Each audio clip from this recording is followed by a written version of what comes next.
16 April 1959, Yang Amat Berhormat Dato' Abdul Razak bin Dato' Husin mengangkat sumpah sebagai Perdana Menteri yang kedua.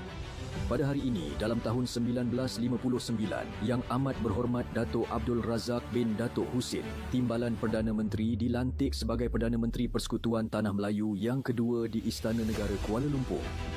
Beliau mengangkat sumpah jawatan dan menerima surat cara pelantikan daripada Duli Yang Maha Mulia Tuanku Abdul Rahman Ibni Almarhum Tuanku Muhammad yang di-Pertuan Agong.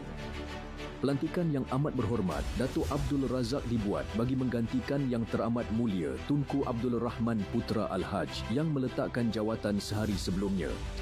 Sejurus selesai istiadat pelantikan ini, Yang Amat Berhormat Dato' Abdul Razak mengirimkan telegram kepada Yang Teramat Mulia Tunku Abdul Rahman mengucapkan terima kasih atas sumbangan selama ini, dan beliau tidak sabar untuk melihat Yang Teramat Mulia Tunku Abdul Rahman kembali menjawat jawatan tersebut.